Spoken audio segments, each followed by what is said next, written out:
Let's be honest. Being married to Victoria Hayes was like living in a multi-million-dollar architectural masterpiece where they'd forgotten to install the heating. She was cold. Not the theatrical, standoffish kind of cold, but a deep-seated chill that emanated from her bones, a fundamental lack of warmth for everything around her, myself included. Victoria was, without question, breathtaking. Skin like porcelain, features so refined, she could have been a forgotten subject of a John Singer Sargent portrait. Yet, her figure was the kind of bombshell that could stop traffic, with curves that defied her otherwise delicate frame and a waist you could circle with your hands. That stark contrast nearly sent me over the edge on our wedding night. But married life settled into a sterile, predictable rhythm.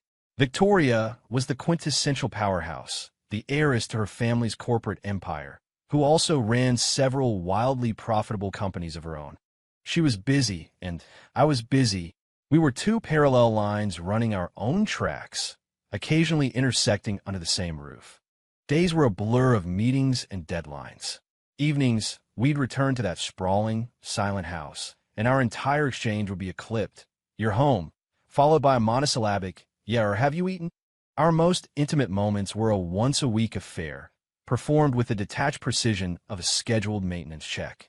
Even then, she'd press her lips into a thin line, her gaze fixed on the ceiling or the pillow beside her. The second we were done, she'd slide out of bed and into the shower, leaving me alone, staring at the empty space she left behind. I started to wonder if she was like this with everyone, or if it was just me. The slow, creeping sense of failure needed an outlet. So, I went to an avian specialty shop. I was originally just looking for some plants to liven up my office, but a bird caught my eye. It was a British crescent canary, its slender body arched like a tiny, feathered crescent moon. Its wings shimmered with a brilliant yellow sheen, and its eyes, like two polished beads of obsidian, watched me with a look that was both curious and timid. It tilted its head and let out a single, crystalline chirp. On a whim I still don't understand, I bought it. Considering Victoria seemed indifferent to any creature with fur or feathers, I set up the canary in my downtown condo, a place I kept closer to the office.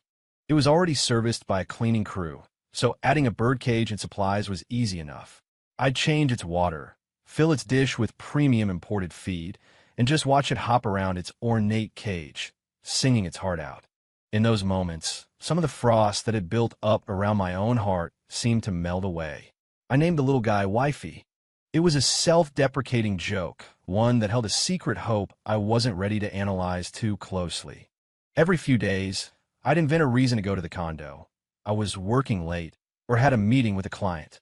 Standing before the cage, watching Wifey flutter its wings and peck seeds from my hand with trusting, happy chirps, I felt the ice in my marriage recede, just a little.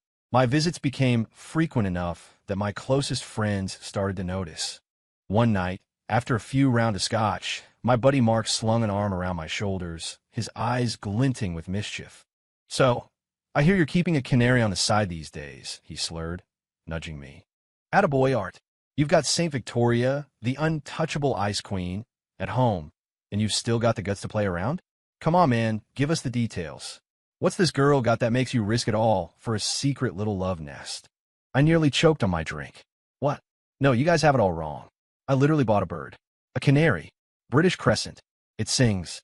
Another friend, Leo, leaned in, his face a mask of disbelief.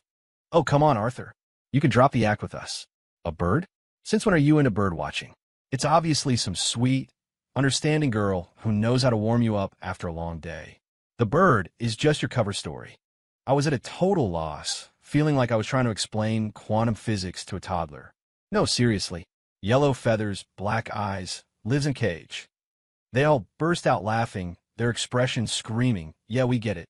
Mark patted my back, his tone a mix of envy and pity. "We get it, man. We do. Victoria's a goddess, but she's like one of those statues in a museum, beautiful to look at, but carved from marble. Married life needs a little warmth, right?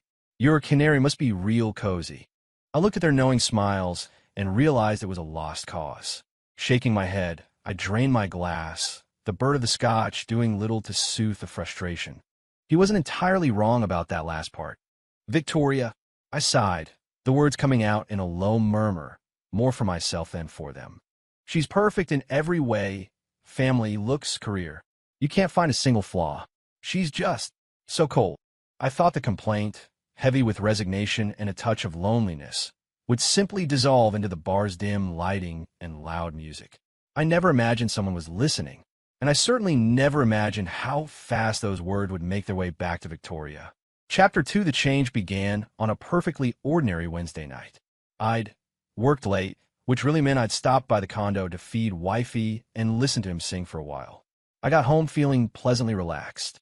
When I pushed open the bedroom door, I stopped dead. Victoria was home, and she was awake. Normally at this hour, she'd either be in her home office, firing off emails, or already asleep. But what truly threw me was what she was wearing. It was a silk chemise, the color of expensive burgundy wine. The hem barely brushed her mid-thigh, and the fabric clung to the dramatic curve of her hips and waist. The soft glow from the bedside lamp cast a warm sheen across the silk and her pale skin. She was propped against the headboard, reading a book, her long hair cascading over her shoulders, softening the sharp, executive angles of her face into something softer, more languid. She looked up as I entered, and her eyes met mine. The usual calm, placid expression was gone. In its place was a look of scrutiny, and deep within it, a flicker of what looked like defiance. "You're home," she said, her voice a few notes softer than usual. "Yeah." I managed, my throat suddenly dry. "You're, home early. Things were quiet at the office, so I came home." She closed the book and set it on the nightstand. As she moved, one of the spaghetti straps of her chemise slipped down, revealing the smooth, pale curve of her shoulder. My gaze locked onto it, and my breath hitched. This was not normal. In the days that followed, the new normal became even stranger. Victoria started coming home more often, canceling non-essential dinners and evening meetings. Her wardrobe underwent a seismic shift. The severe, impeccably tailored pantsuits and simple silk pajamas were relegated to the back of her closet. In their place appeared things I'd never seen her wear before. Soft, cream-colored knit sweaters with necklines that hinted at her collarbones. Flowing satin skirts that outlined the shape of her legs as she walked. She seemed to be, unintentionally, on purpose, showcasing her body to me. At first, this new behavior terrified me. I wondered if she'd had some kind of breakdown, or if one of her companies was on the verge of collapse, and this was her bizarre way of distracting me. But after a few days of observation, I saw she was as sharp and decisive as ever in her work life, commanding boardrooms and closing deals with her usual ruthless efficiency. The woman on those conference calls was a world away from the one who was now, well, attempting to be seductive in front of me. And that was the thing. Her attempts at seduction were always colored with a clumsy, almost endearing awkwardness and a fierce, competitive energy. Like the other night, when she emerged from her bathroom, wrapped in a cloud of steam and the scent of roses. She came and sat next to me on the sofa, where I was reviewing a presentation, pressing her thigh against mine. "What are you working on?" she asked, her voice a deliberate, breathy whisper. But her eyes darted around the room, refusing to meet mine. "Next quarter's project proposals." I fought to keep my own voice steady, but her fragrance was intoxicating, short-circuiting my focus. "Oh." She fell silent, clearly struggling for a follow-up. Then, she did something that nearly made me drop my tablet. She reached over and gently, awkwardly, cradled the back of my head, pulling it to rest against her chest. We both froze as my head met the soft curve of her breast. This was so unlike her. My head whipped around to look at her. She was staring back, her cheeks flushed a deep crimson. Her eyes were wide with a flicker of panic, but beneath it was a defiant glint that said, "See, I can do this." "Tori," I started, my voice tight. What the hell was she doing? But it was as if my gaze had burned her. She shot up from the sofa, her voice snapping back to its usual crispness. I'm going to bed." She practically fled the room, leaving me staring into the empty space, my heart pounding with a strange, ticklish feeling, like a feather had just been dragged across my soul. What in God's name was going on? Chapter 3. Victoria's transformation didn't stop at her wardrobe or her awkward attempts at cuddling. It began to seep into the most private part of our lives, shattering the cold, routine script we had followed for years. One night, I got out of the shower to find the bedroom bathed in the dim, warm glow of a single-wall sconce. Victoria was already in bed, her back to me, the thin duvet tracing the elegant line of her spine. I assumed she was asleep. I slipped under the covers as quietly as I could, giving her a wide berth. Just as I reached to turn off my own lamp, she rolled over to face me. In the near darkness, her eyes seemed to shine, holding a hazy, unfamiliar light. "Honey," she whispered. The word was soft, tentative, almost a question. That one word sent a jolt through my entire system. In all our time together, she'd either call me Arthur or, more often, nothing at all. "You're still awake?" I asked, my voice a low rumble. She didn't answer. Instead, she moved closer, her hand coming to rest lightly on my waist. Through the thin cotton of my pajama shirt, I could feel the warmth of her palm and a faint tremor in her fingertips. "I'm a little cold," she murmured, snuggling closer until the top of her head was tucked under my chin. The excuse was so transparent, it was adorable. The thermostat was set to a perfect 73 degrees, and her skin was radiating heat. But I didn't call her out. Her unprompted advance was a magnetic force I had no desire to resist. I slowly raised my arm and wrapped it around her shoulders. She stiffened for a split second, then melted against me, burying her face deeper into my chest. What followed was both inevitable and utterly world-altering. She was no longer passive. She began to respond, her movements clumsy at first, but driven by a fierce determination. The whiplash was devastating. The untouchable ice queen I knew, the woman who seemed to exist on a higher, colder plane, had dissolved into a pool of warm, yielding passion. Afterward, instead of her usual immediate retreat to the bathroom, she would curl up against me, her cheek pressed to my chest, and lie still for a long time. I could feel her heart hammering in sync with mine. The air, thick with our shared breath and the lingering scent of her perfume, felt charged with a new, fragile intimacy. In those moments, it felt like our entire cold, sterile past had been nothing but a bad dream. But by morning, the dream would be over. She would be back in a tailored dress, sipping black coffee, her expression impassive as she scanned financial news on her tablet. The only crack in the facade was the faint pink that would creep up her ears if she caught me looking at her. Chapter 4, it wasn't just a home. Victoria's entire schedule seemed to have been rewritten around me. She had become, for lack of a better word, a homebody. Her calendar, once a color-coded nightmare of international travel, board meetings, and charity galas, was suddenly wide open.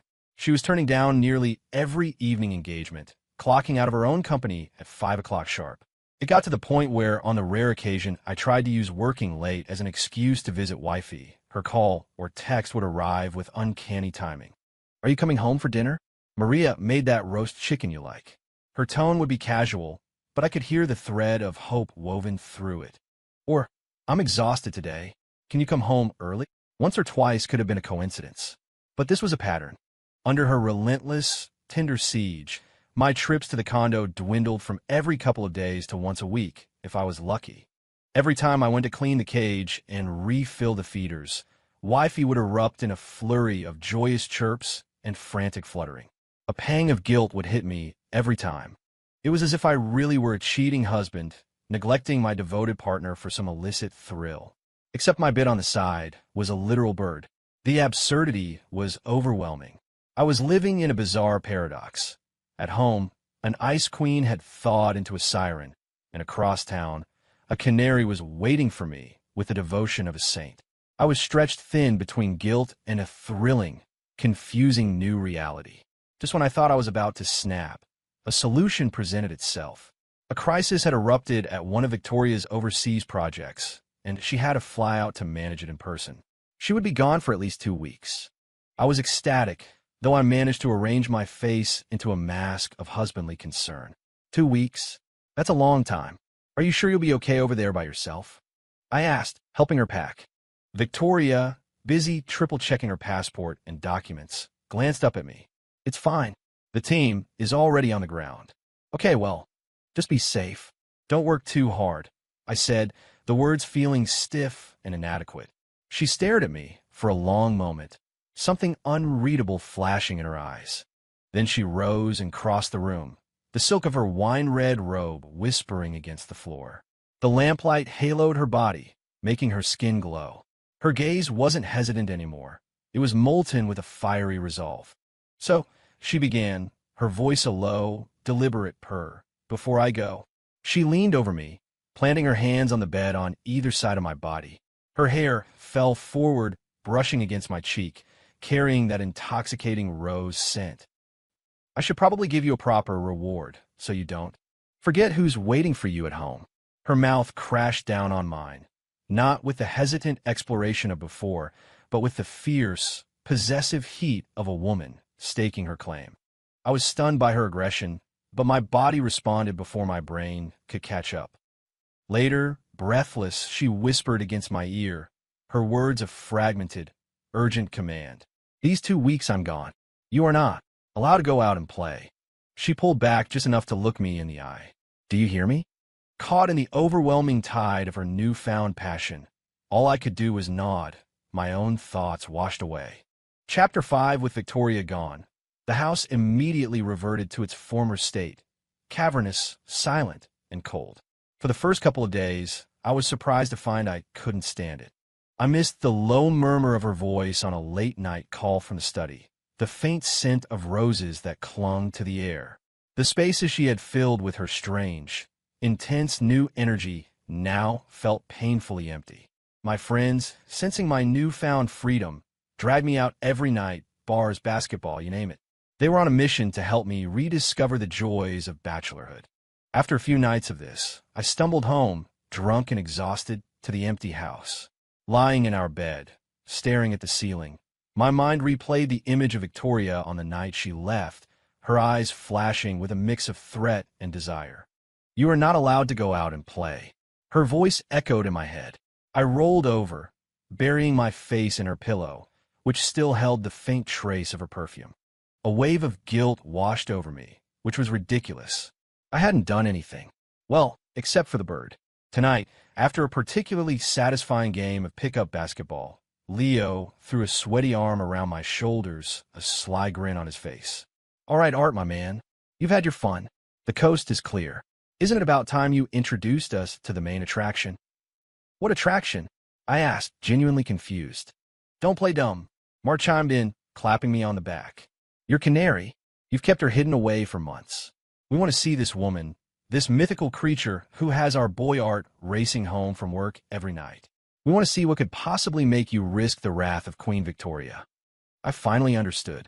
They were still stuck on the damn bird. I tried to explain it 100 times, but they were convinced it was a cover story. Fine. Seeing is believing. I threw my hands up in surrender. All right, you win. You want to see her? Let's go. Follow me. We piled into a couple of Ubers and headed for my condo. The moment I opened the door, my friends swarmed in, their eyes scanning the room like they were on a covert mission, searching for any sign of a sweet, understanding girl. So where is she? Stop hiding her, man. Let's see the goods. I ignored them and walked straight to the covered cage on the balcony. Inside, Wifey was perched on his swing, head tucked under a wing. I pulled a small scoop of his favorite imported seed mix from a nearby container and held it up to the bars. Hey there, Wifey. I cooed. Dinner time.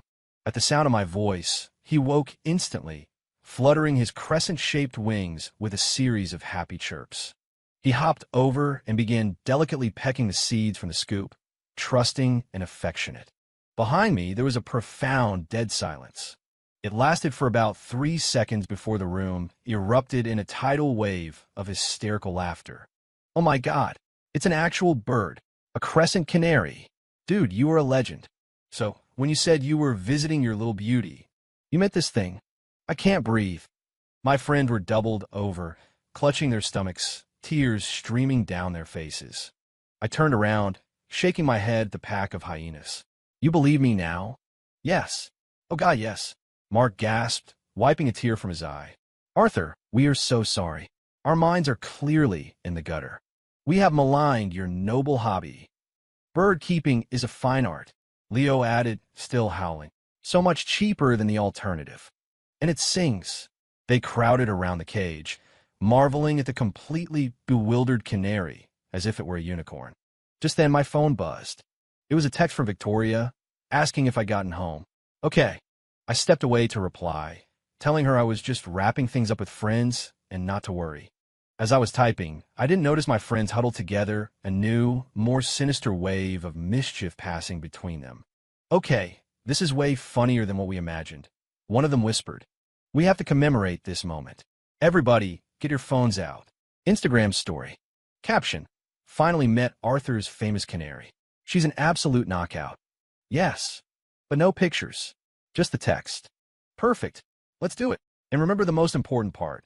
Set the privacy so Victoria can see it, but hide it from Art. He's going to be so dead. Serves him right for not just showing us the bird in the first place. A few seconds later, a series of identical, cryptic stories went live from their accounts. And I, completely oblivious, was busy texting my wife sweet nothings, unaware that the laughter behind me had taken on a distinctly ominous, vultures circling a carcass kind of tone. Chapter 6.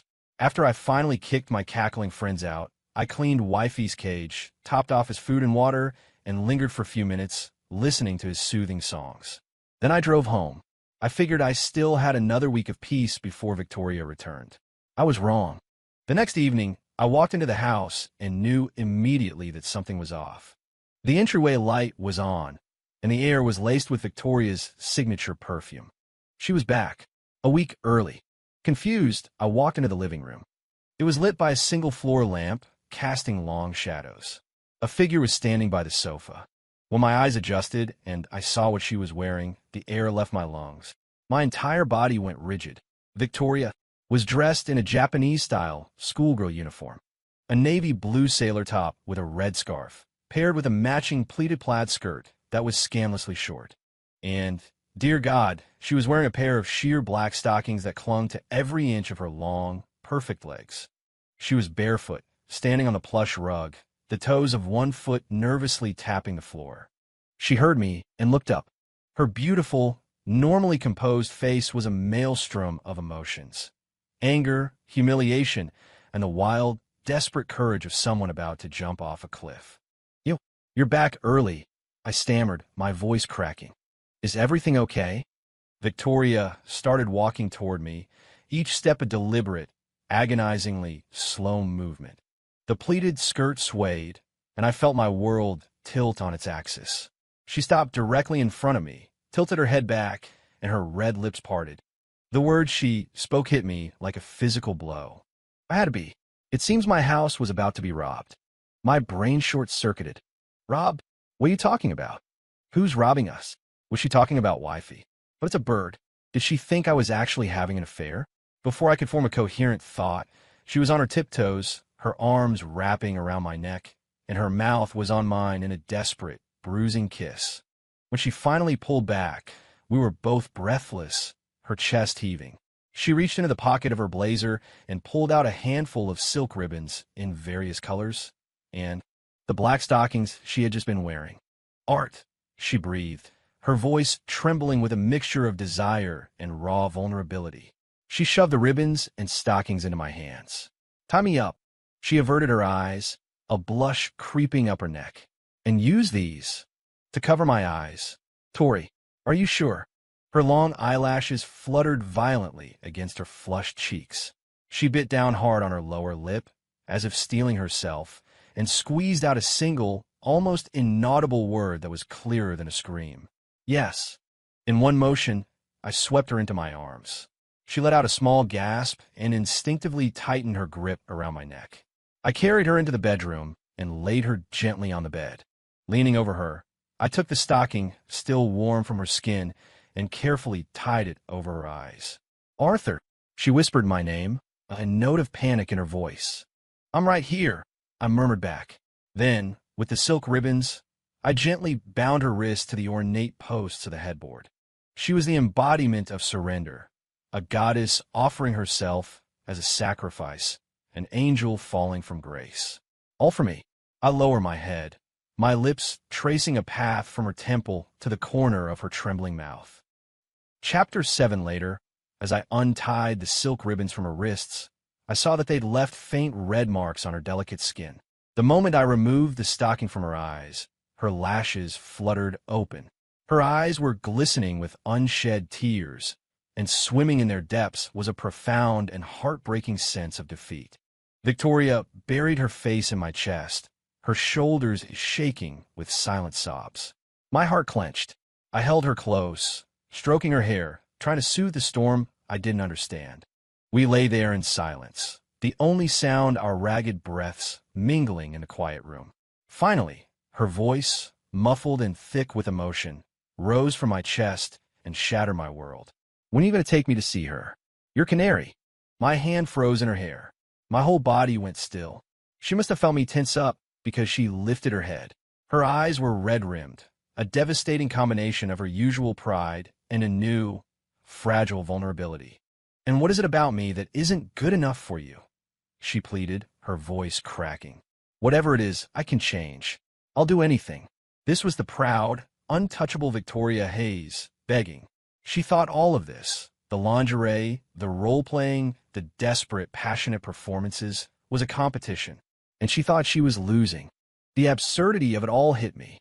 I stared at her, a strange mix of pain and hysterical laughter bubbling in my chest. You want to see her?" I finally asked. She nodded fiercely, her eyes welling up again, as if my refusal would be the final blow. "Okay." I took a deep breath, trying to get a grip on the chaotic emotions swirling inside me. I slid out of bed. "I'll take you to her. Right now." She looked stunned that I'd agreed so easily, but she scrambled out of bed after me. I didn't say another word. I just took her hand, and its coldness sent a pang through me. The drive to the condo was silent. She stared out the passenger window at the blurred city lights, her jaw tight, as if she were heading to her own execution. I parked the car and led her upstairs. In the corner of the living room stood the ornate cage, covered for the night with a dark cloth. I let go of her hand, and under her confused gaze, I walked over and gently pulled the cover off. The moonlight, streaming through the window, illuminated the cage. The canary, startled from its sleep, ruffled its feathers and let out a soft, questioning chirp. It tilted its tiny head, its black bead-like eyes looking curiously from me to Victoria. Victoria's face froze. She looked at the small, elegant, very literal bird in the cage. She looked at me. She looked back at the bird. The cycle repeated 3 times as her beautiful eyes filled with a dawning, monumental sense of confusion. "This is your canary." I stepped forward and wrapped my arms around her, pulling her against me. I leaned down and kissed the tear tracks on her cheek, a low chuckle finally escaping my lips. "What else would it be, Mrs. Hayes?" I tightened my embrace, my gaze fixed on the innocent creature in the cage. My voice was filled with all the exasperation and adoration I felt for the woman in my arms. "This is the canary I've been keeping on the side," I said softly. "So, tell me again what part of you isn't as good as her." The color flooded Victoria's face, a spectacular, instantaneous transformation from pale white to the deepest shade of crimson. She buried her face in my chest again, but this time it wasn't out of sorrow. It was pure, unadulterated mortification. She balled up a fist and thumped it weakly against my chest. You are an asshole," she mumbled in my shirt, her voice thick with embarrassment. "Yeah, I'm an asshole," I agreed, laughing softly as I rested my chin on the top of her head. "But if I weren't, I never would have gotten to see this side of you, would I?" She immediately clapped a hand over my mouth, her ears glowing red. "Shut up. Don't you ever mention this again." I caught her hand, turning it over to press a kiss in her palm. "Okay, I promised. I won't."